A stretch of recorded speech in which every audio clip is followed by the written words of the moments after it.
अस्सलाम वालेकुम। मीर सबतीन ने सफदर शाह के नज़दीक पहुंचकर बिला झिझक मुसाफे के लिए हाथ बढ़ाया। सफदर शाह ने हंकारे की सूरत सलाम का जवाब दिया। मखतूम शाह उनके सर्द महर अंदाज पर जज़्बज़ हो गया, मगर मीर सबतीन के एतमाद में कोई कमी वाक़या नहीं हुई। क्या मैं जान सकता हूँ किस सिलसिले में आमद हुई है? सफदर शाह ने उसी सर्द महर अंदाज में सवाल किया। मैं अपने भाई की शादी का इन्विटेशन देने आया हूँ। मैं चाहता हूँ आप लोग इस शादी में ज़रूर शिरकत करें और इस नाम नहाद दुश्मनी को ख़त्म करने में अपना किरदार अदा करें, ताकि इस गांव की आने वाली नई नस्लें गांव की आज़ाद फ़िज़ा में सांस ले सकें, ना कि इस दुश्मनी के घुटन ज़दा माहौल में परवान चढ़ें। ना किसी मासूम जरताज की इज्जत दागदार हो और ना किसी रानिया को बेकसूर होते हुए भी सज़ा मिले। मीर सबतीन ने अपने अज़ली पुरएतमाद लहजे में सफदर शाह के दिमाग में लगी गिरहें खोलने की कोशिश कर रहा था, जबकि मखतूम शाह खामोशी से सफदर शाह के चेहरे पर उतरते चढ़ते तासरात नोट कर रहा था। तुम्हारी ये बेसरूपा बातें मेरे नज़दीक कोई अहमियत नहीं रखती। दुश्मनियां निभाने में बच्चों का किरदार अहम होता है, मगर दुश्मनियां ख़त्म करने के लिए बड़ों को आगे बढ़ना होता है। अगर दुश्मनी ख़त्म करने का आज़म लेकर आए थे तो तन्हा ही चले आए। जो तकरीर मेरे सामने कर रहे हो, इसका थोड़ा सा भी हिस्सा अपने ख़ानदान के अफराद को भी सुनाया है या सिर्फ हमें ही मरूब करना चाहते हो? इस कार खैर की शुरुआत अपने घर से शुरू करोगे तो ये ज़्यादा बेहतर रहेगा। सफदर शाह ने उसकी नेक नियति को चुटकियों में उड़ा दिया और तन्हा चले आने पर ज़बरदस्त चोट की। वो नागवारी उसे मशवरों से नवाज कर वहां रुके नहीं, लंबे लंबे कदम उठाते हवेली के अंदरूनी हिस्से की तरफ बढ़ गए।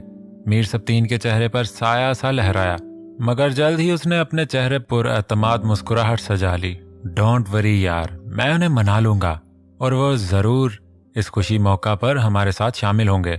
मखतूम शाह ने उसके कांधे को थपका। मीर सबतीन के चेहरे पर साया सा लहराया, मगर जल्द ही उसने अपने चेहरे पर पुरएतमाद मुस्कुराहट सजा ली।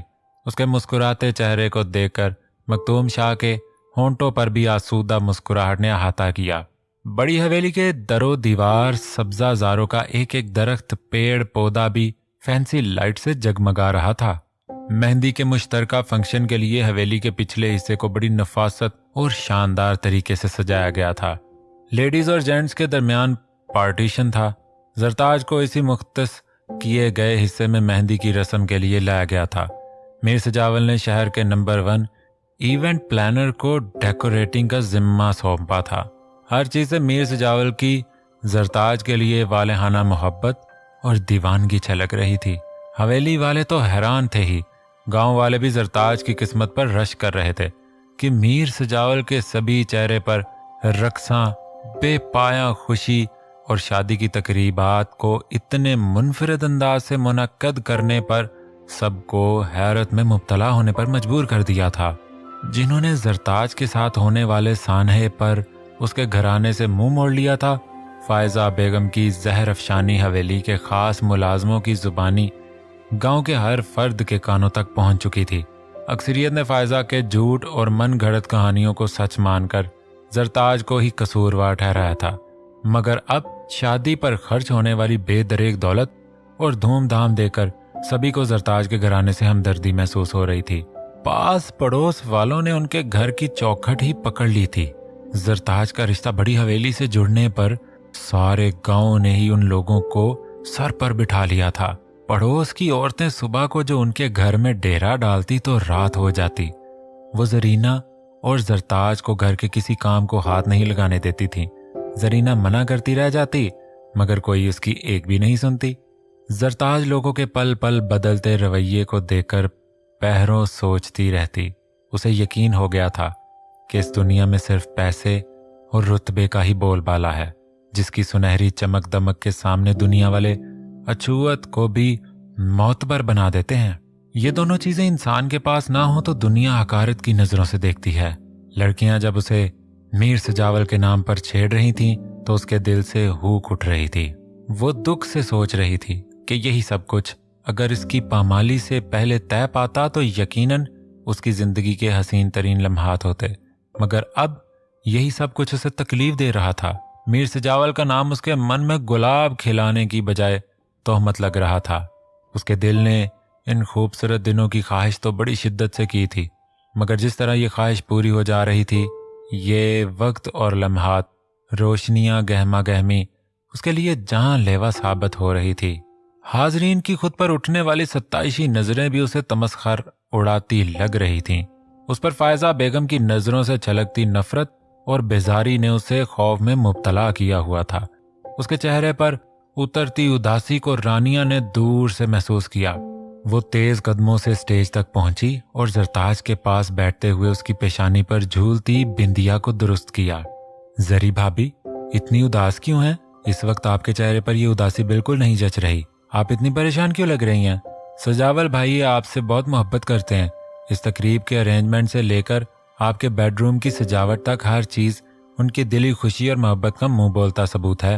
आप परेशान मत हों, अब आपकी जिंदगी में सब कुछ अच्छा होने वाला है। सजावल भाई आपको बहुत खुश रखेंगे, रानिया ने मोहब्बत से कहते हुए धीरे से उसका हाथ दबाया। अब वो रानिया को क्या बताती कि मीर सजावल ही तो उसकी उदासी का सबब था। उसके नाम के साथ अपने नाम का जुड़ना उसके लिए बायसे मुसर्रत नहीं बल्कि एहसास जिल्लत में मुब्तला कर रहा था। वो बस धीमे से मुस्कुरा कर रह गई। जर्द जोड़े में जरताज का दिलकश सरापा जगमगा रहा था। ब्यूटिशियन की महारत ने उसके हुस्न में 4 चांद लगा दिए थे। मीर सजावल ने शाम ही में रानिया को भेजकर जरताज और जरीना को हवेली बुलवा लिया था। हवेली में ही उसको तैयार करवाया गया था। मीर सजावल ने दिल के बारहा शोर मचाने पर भी उसका सामना करने की कोशिश नहीं की थी। वो बमुश्किल ही सही खुद को संभाले हुए था, मगर जरताज तैयार होने के बाद रानिया और दीगर खवातीन की मदीयत में स्टेज तक लाई गई तो हवेली के दालान से गुजरते हुए मीर सजावल की नजर उस पर पड़ी थी और फिर पलटना भूल गई। जरताज का रूप अप्सराओं को भी मात दे रहा था। मीर सजावल का दिल उसको एक पल करीब से देखने के लिए बेकाबू हो गया था, मगर खवातीन में उसकी एंट्री का कोई सीन नहीं था। वो दिल महसूस कर रह गया। जेंट साइड पर मेहंदी की रस्म जोरों शोर से जारी थी। मीर सजावल के तकरीबन सभी दोस्तों ने भरपूर तरीके से शिरकत की थी और हल्ला गुल्ला करने में मसरूफ थे। जो किसी काम के सिलसिले में मुल्क से बाहर थे, वो भी शॉर्ट नोटिस पर शादी अटेंड के लिए पहुंच चुके थे। मीर सब्तीन भी सगे भाइयों से बढ़कर फराइज अंजाम दे रहा था। उसने हर काम अपनी निगरानी में करवाया था। उसकी वजह से मीर सजावल भी खुद को रिलैक्स महसूस कर रहा था। मीर सजावल ने अपने किसी दोस्त की बात पर कहकहा लगाया, तभी उसकी नज़र सफदर शाह और उसके साथ अंदर दाखिल होते हुए मखतूम शाह पर पड़ी। उसने पास खड़े सब्तीन को जबरदस्त घूरी लगाई, मगर सब्तीन ने उसे नजरों ही नजरों में खामोश रहने की इल्तिजा की और जल्दी से स्टेज से उतर गया। आपको यहाँ देखकर मुझे इतनी खुशी हो रही है कि मैं बयान नहीं कर सकता। आपने यहाँ पहुंचकर मेरा मान रख लिया। मीर सब्तीन बेतकल्लुफी से सफदर शाह के गले मिलते हुए बोला, तुम क्या समझते हो फासले मिटाने का सारा क्रेडिट तुम अकेले ले जाओगे? यार, थोड़ा हक तो हमारा भी बनता है। सफदर शाह मसनूई खफगी से बोले। मीर सब्तीन का कहकहा बरजस्ता था। उसने खिलती मुस्कुराहट के साथ मखतूम शाह को वेलकम किया। मीर गजनफर भी उन तक पहुंच चुके थे और उनके पीछे मीर जाफर भी सुस्त कदमों से आ खड़े हुए। तुम कुछ भी कह लो सफदर, पूरा क्रेडिट मेरे बेटे को ही जाता है। उसने ही अना को पसे पुश डालकर फासले समेटे हैं, वरना ये गर्द इतनी जल्दी मिटने वाली नहीं थी। मीर गजनफर भी साफ गोई से कहते हुए सफदर शाह से बगलगीर हो गए।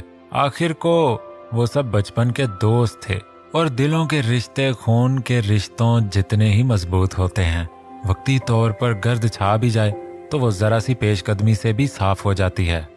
20 साल का तवील अरसे गुजर जाने के बाद ही सही, वो सब दिलों के बंधन में एक बार फिर बंधे जा रहे थे। मीर जाफर ने भी बिना किसी पसोपेश के खुश दिली से उन्हें वेलकम किया। मीर सजावल के दोस्तों ने बाकायदा डांस स्टार्ट कर दिया था। मीर सब्तीन भी अपने डिसेंट स्टाइल से निकलकर दिल खोलकर एंजॉय कर रहा था और मखतूम शाह, मीर हुनैन ने भी उसका भरपूर साथ दिया था। बस एक मीर सजावल ही था जो सबके भरपूर इसरार और बेइंतहा खुशी के बावजूद भी खुद को डांस के लिए आमादा नहीं कर सका था। वो सोफे पर बैठा हुआ ये सब बहुत भरपूर तरीके से एंजॉय कर रहा था। वाइट शलवार सूट पर वेस्ट कोट में मलबूस वो हमेशा से बढ़कर चार्मिंग लग रहा था। चेहरे पर बिखरी दिली खुशी से भरपूर मुस्कुराहट ने उसे मजीद दिलकश बना दिया था। रानिया, जल्दी से पूल साइड पर पहुंचो, मुझे तुमसे कुछ जरूरी काम है। मीर सजावल ने उजलत में कहकर कॉल काट दी और वहीं टहलते हुए सिगरेट सुलगाकर रानिया का इंतजार करने लगा। कुछ देर बाद रानिया अपना लहंगा संभालती हुई घबराई हुई सी दूर से आती हुई नजर आई। जी सजावल भाई, इतनी इमरजेंसी क्यों बुलाया? आपको ऐसी क्या जरूरी बात करनी थी? बहुत ही जरूरी काम था जो सिर्फ तुम कर सकती हो और कोई भी नहीं। मीर सजावल बेताबी से गोया हुआ। जी बोले। रानिया को तजस्सुस हुआ। रानिया, तुम किसी भी तरह बस थोड़ी सी देर के लिए जरताज को अंदर वाले रूम में ले आओ। मुझे बस 2 मिनट उससे बात करनी है। मीर सजावल ने मिन्नत की। रानिया पहले तो उसके मिन्नत भरे अंदाज पर मुस्कुराई जो उसने पहली बार देखा था, फिर कदरे परेशानी से बोली, मगर मैं उन्हें सबके दरमियान से कैसे लेकर आ सकती हूँ? आप जानते भी हैं वहां कितना रश लगा हुआ है। सब पूछेंगे ना कि मैं दुल्हन को कहाँ ले जा रही हूँ। रानिया ने उलझते हुए कहा, तुम कोई भी बहाना कर देना, बल्कि मैं तुम्हें बताता हूँ क्या कहना है। वो रानिया के शोल्डर पर हाथ रखे टहलते हुए उसे तरकीब समझाने लगा। प्लीज अब जल्दी से जाओ और उसे लेकर आओ। मेरी प्यारी सी बहन हो ना, मैं तुम्हें ढेर सारी चॉकलेट्स ला कर दूंगा। वो दिलकशी से मुस्कुराते हुए शरारत से बोला। उफ सजावल भाई, आप भी ना, मैं कोई छोटी सी बच्ची हूँ जो आप मुझे चॉकलेट्स का लालच दे रहे हैं? उसने मुंह फुलाया। अच्छा तुम जो बोलोगी वो ला दूंगा, अभी मेरा काम कर दो, जिंदगी भर तुम्हारी फरमाइशें पूरी करूंगा। मीर ने बालों में हाथ फेरते हुए कहा।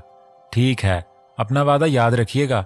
वो पलटते हुए उंगली उठाकर बोला, मैं वादा करके भूलने वालों में से नहीं हूं। अब जल्दी जाओ और उसे साथ लेकर ही आना। वो हाथ जोड़कर बोला। रानिया मुस्कुराते हुए हाथ हिलाती हुई चली गई। मीर सजावल सिगरेट के कश भरते हुए बेसब्री से रानिया के वापस लौटने का इंतजार कर रहा था।